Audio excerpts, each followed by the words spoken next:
Dear friends, welcome to botany exam and job tutorials. आज की video में हम कुछ इकोलॉजी के कुछ इंपॉर्टेंट पर इंटरलिंक्ड और छोटे छोटे कंसेप्ट्स की बात करेंगे, जिसमें competitive exclusion principle, Gause's law, resource partitioning, character displacement और फाइटोप्लैंक्टन पैराडॉक्स आता है।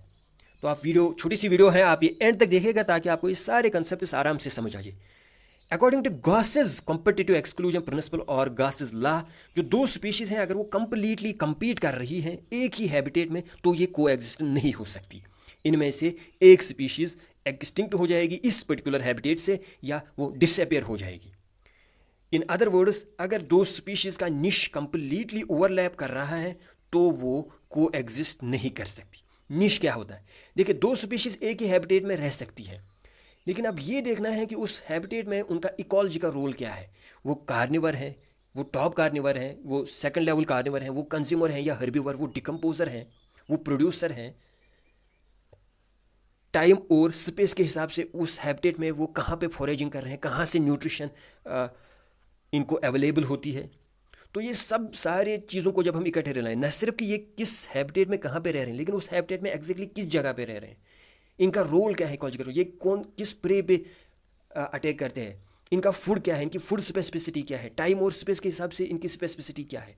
तो इन सारी चीज़ों को जब हम इकट्ठे देखते हैं, यानी मल्टी डायमेंशनल वैल्यूज़ को जब हम इकट्ठे देखते हैं, बहुत सारे फैक्टर्स को, इन सारे फैक्टर्स को अलॉन्ग विथ हैबिटेट, जो इनका हैबिटेट होगा, इन सारे फैक्टर्स को, यानी सिंपली इसका जो हैबिट है, न सिर्फ कि ये कहाँ पे रह रहा है, बल्कि जहाँ पे ये रह रहा है वहाँ पे ये क्या कर रहा है, इन सारी चीज़ों को जब हम इकट्ठे देखते हैं उसे निश कहते हैं।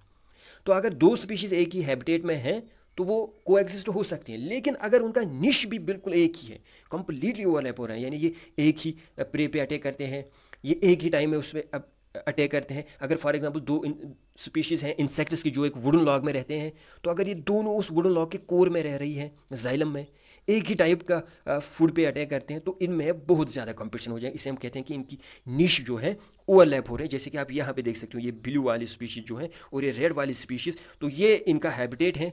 तो इस हैबिटेट में न सिर्फ एक ही हैबिटेट में है, बल्कि जो इनका निश है वो भी एक है। ये दोनों इस निश में रह रहे हैं, इनका एक ही निश है, इनका निश कंप्लीटली ओवरलैप हो रहा है। ऐसी स्पीशीज़ एक ही हैबिटेट में कोएग्जिस्ट नहीं हो सकती। यहाँ पे और भी स्पीशीज़ हो सकती हैं, लेकिन हो सकता है उनका निश यहाँ पे हो, उनका उनका जो फूड है वो थोड़ा डिफरेंट हो, उनका जो इस हैबिटेट में जो पर्टिकुलर जगह है वो थोड़ा डिफरेंट हो, उनका बिहेवियर, उनके फॉरेजिंग हैबिट्स वो थोड़े डिफरेंट हो, तो वो को एग्जिस्ट कर जाएंगे इनके साथ। लेकिन ये दो स्पीशीज जो ये ब्लू और रेड से हमने दिखाई, जो बिल्कुल इनका निश ओवरलैप हो रहा है, दे कांट को एग्जिस्ट, यानी कंप्लीटली कंपीटिंग स्पीशीज, और the species with completely overlapping niches can't को एग्जिस्ट। ये गॉसेस ने देखा था पैरेशम जो है उनकी, उसकी दो स्पीशीज़ पे उन्होंने ये एक्सपेरिमेंट किया था। पहले उन्होंने जो मीडियम में सिर्फ पैरामिशम ऑरेली को ग्रो किया, तो उन्होंने देखा कि कुछ दिनों में ही इसकी पॉपुलेशन बहुत ज़्यादा बढ़ गई। और एक मीडियम में उन्होंने ऐसी बिल्कुल ऐसी कंडीशंस में पैरामिशम कॉर्डेटम को ग्रो किया अकेले, तो उसकी भी पॉपुलेशन बढ़ गई। लेकिन फिर उन्होंने और एक मीडियम में इन दोनों स्पीशीज़ को इकट्ठे ग्रो किया। तो पहले तो ऐसा लगा कि पैरेशम कॉर्डेटम और पैरेशम ऑरेली दोनों ही की पॉपुलेशन बढ़ रही है, लेकिन फिर अचानक से पैरेशम ऑरेली जो है उसकी पॉपुलेशन बढ़ने लगी और पैरेशम कॉर्डेटम की पॉपुलेशन रुक गई, घट गई, और फाइनली वो डिसअपियर हुई। यानी पैरेशम ऑरेली ने पैरेशम कॉर्डेटम को एक्सक्लूड कर दिया, एक्सटिंक्ट कर दिया इस हैबिटेट से। क्यों? क्योंकि दोनों स्पीशीज़ का जो निश है वो बिल्कुल ओवरलैप हो रहा था। इनको जो फूड हैबिट्स, इनको जिस फूड की ज़रूरत थी, न्यूट्रिशन की ज़रूरत थी, वो बिल्कुल एक ही थी, सेम रिसोर्स रिक्वायरमेंट्स थे इनकी। एज अ रिजल्ट पैराशमोली जो भी इन दो स्पीशीज़ में से थोड़ा बहुत जिसका एडवांटेज होगा, जो भी इन दो स्पीशीज़ में से थोड़ी बहुत स्ट्रॉन्ग होगी, वो दूसरी, वो वीकर स्पीशीज़ को एक्सक्लूड कर जाएगी, वो वीकर स्पीशीज़ को इस हैबिटेट से डिसअपेयर कर जाएगी। इसे हम कॉम्पिटिटिव एक्सक्लूजन कहते हैं।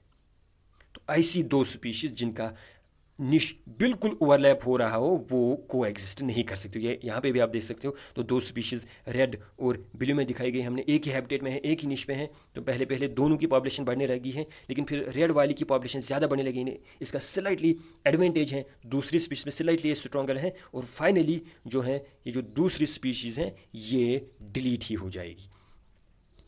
तो फिर कैसे एक ही हैबिटेट में दो स्पीशीज़ को एग्जिस्ट कर जाए? जो डार्विनिज्म की जो फिंचेस हैं, वो जो गैलापागोस आइलैंड्स में रह रहे थे, तो 26 स्पीशीज़ थी।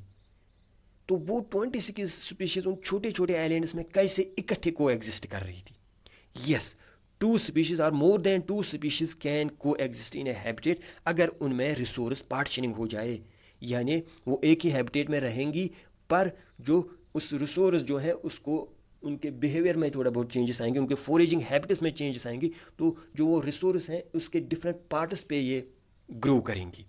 फॉर एग्जांपल यही वुडन लॉग की हम बात कर रहे हैं, तो अगर एक इंसेक्ट ऊपर सरफेस पे रहे, दूसरी स्पीशीज़ बारक में रहे, तीसरी स्पीशीज़ जाइलम में रहे, चौथी स्पीशीज़ वुडन लॉग के नीचे रहे, हालांकि हैबिटेट एक ही है लेकिन रिसोर्स पार्टीशनिंग हुई है। इन्होंने खुद के जो फूड हैबिट्स हैं, जो इनका बिहेवियर है, उसमें थोड़ी बहुत इनमें चेंज आई होगी, ये डिफरेंट पार्ट्स को अडेप्ट हुए हैं, यानी इनमें करेक्टर डिस्प्लेसमेंट हुआ है।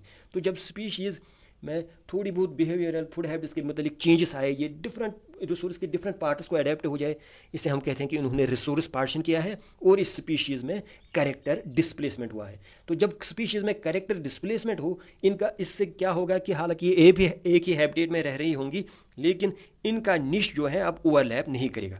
तो ये और ये स्पीशीज़ अब भी एक ही हैबिटेट में है लेकिन इनके डिफरेंट फूड हैबिट्स हैं, अब ये रिसोर्स को डिफरेंट तरीके से, टाइम के हिसाब से या स्पेस के हिसाब से डिफरेंट तरीके से अब एक्सप्लॉइट कर रहे हैं, तो ये डायरेक्ट कॉम्पिटिशन में नहीं आ रहे हैं, बहुत कम ओवरलैप हो रहा है अब इनका niche. As a result of resource partitioning and character displacement, these 2 species will be able to coexist. जैसे डार्विनिस की फिंचेस हैं, तो 26 स्पीशीज़ उस गैलापागोस आइलैंड्स पे रह रही थी लेकिन उनकी बीक्स अगर आप देखोगे तो वो डिफरेंट थी। कुछ इंसेक्ट्स को खाती थी, कुछ हार्ड जो नट्स हैं उनको खाती थी, कुछ फ्रूट्स को खाती थी, कुछ ट्रीज़ के ऊपर वाले फोलेज पे रहते थे, कुछ ट्रीज़ के बारक में, कुछ ट्रीज़ के नीचे। तो उन्होंने जो अपने में वो रिसोर्स के डिफरेंट पार्ट्स के हिसाब से अडेप्ट हुई, उनमें कैरेक्टर और बिहेवियरल चेंजेस आई, इनमें थोड़ा बहुत मॉर्फोलॉजिकल चेंजेस आई, बीक की शेप जब आप देखोगे तो वो डिफरेंट थी। एज अ रिजल्ट ये 26 स्पीशीज़ जो डार्विनिस फिंचेस की हैं, जो बहुत सारी चीज़ों में एक जैसी हैं लेकिन फूड हैबिट्स वगैरह में थोड़ी बहुत डिफरेंट हो रही हैं, ये कैपेबल हो गई कि ये को एग्जिस्ट कर जाए एक ही हैबिटेट में।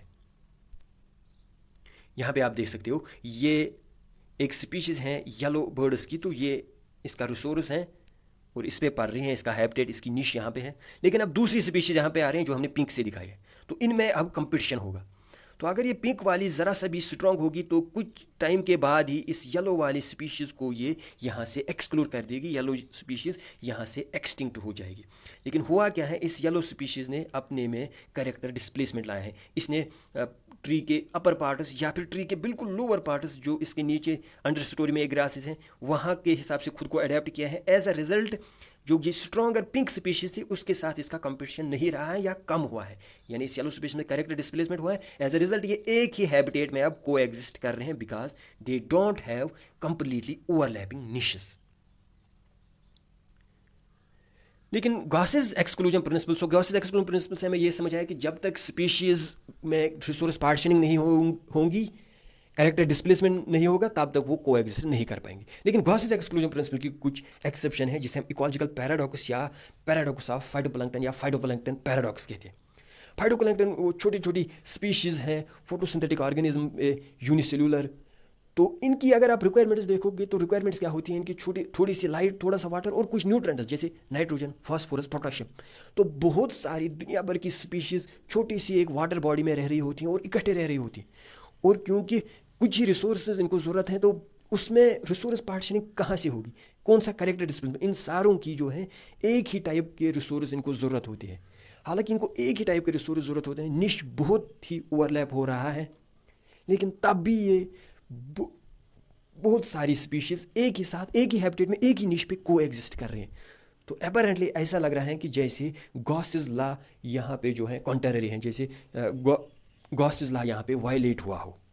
एक्चुअली होता क्या है, जो ये छोटी सी वाटर बॉडी है विद रेस्पेक्ट जब आप इन छोटे से ऑर्गेनिज्म के हिसाब से देखते हो तो ये कंटिन्यूसली ये वाटर बॉडी चेंज हो रही होती है। इसमें कभी नाइट्रोजन की कंसनट्रेशन का ज़्यादा, कभी फास्फोरस की, और लाइट थोड़ा बहुत कम ज़्यादा हो सकती है। इन कंसिडरेशन में हमें ये छोटी से ऑर्गेनिज्म रखने हैं कि तो इनके मुकाबले इसमें थोड़ी बहुत चेंजेस होती रहती है। एज अ रिजल्ट कोई ऐसा इक्विलिब्रियम नहीं पहुंचता कि किसी पर्टिकुलर स्पीशीज़ या कुछ पर्टिकुलर स्पीशीज़ को एडवांटेज मिले। तो क्योंकि ये कंटिन्यूसली थोड़ा बहुत चेंज होती रहती है तो कोई एक पर्टिकुलर स्पीशीज़ या कुछ फ्यू स्पीशीज़ बाकी स्पीशीज़ को एक्सक्लूड नहीं कर सकती, क्योंकि कंटिन्यूसली चेंज हो रहा होता है। तो कभी किसी एक स्पीशीज़ को फ़ायदा होता है, कभी दूसरे स्पीशीज़ को फ़ायदा होता है। हालांकि एक ही निश में ये रह रहे हैं, लेकिन तब भी ये को एग्जिस्ट कर रहे हैं, क्योंकि अगर हम इसमें बिल्कुल भी चेंज ना लाते तो जो थोड़ी सी भी जिस स्पीशीज़ को एडवांटेज होता है वो बाकी स्पीशीज़ को एक्सक्लूड कर दे। इनफैक्ट ये जो है घास ने भी देखा था, जो जॉर्गी घास है उन्होंने भी देखा था कि हालांकि पैरेशम ऑरली पैरेशम कॉर्डेटम को एक्सक्लूड कर रही थी, कुछ ही टाइम के बाद इस स्पीशीज़ को वो डिसअपेयर कर रही थी, लेकिन उन्होंने और एक एक्सपेरिमेंट किया। उसमें उन्होंने देखा कि अगर उस जो ये वाटर है और जो वीट फ्लोर था जिस पे पा रहे थे, अगर उसमें कंटिन्यूसली चेंजेस की जाए, कभी वाटर कंसनट्रेशन कम, कभी और वीट फ्लोर ऐड किया जाए या कभी टेम्परेचर चेंज किया जाए, तो अगर उसमें कंटिन्यूसली चेंज की जा रही थी, हालांकि उन दो स्पीशीज़ में कैरेक्टर डिस्प्लेसमेंट नहीं हुआ था, हालांकि वो दो स्पीशीज़ अब भी एक ही हैबिटेट पे पढ़ रही थी, लेकिन अगर कंटिन्यूसली उस हैबिटेट में चेंजेस की जाए तो वो स्पीशीज़ तब भी को एग्जिस्ट कर सकती है। सो गॉसेस एक्सक्लूजन प्रिंसिपल में आपको ये चीज़ याद रखनी है कि to completely competing species or two species with completely overlapping niches cannot coexist at constant population values. So ये constant population values आपको याद रखना है। अगर आप चेंजेस कर रहे हो उस एनवायरनमेंट हैबिटेट के साथ, तब को एग्जिस्ट कर सकती है। सो उम्मीद है आपको आज का वीडियो आपको पसंद आया होगा, तो वीडियो को शेयर कीजिएगा, और अगर आपने चैनल को सब्सक्राइब नहीं किया है तो साथ ही में चैनल को सब्सक्राइब कीजिएगा। Thank you.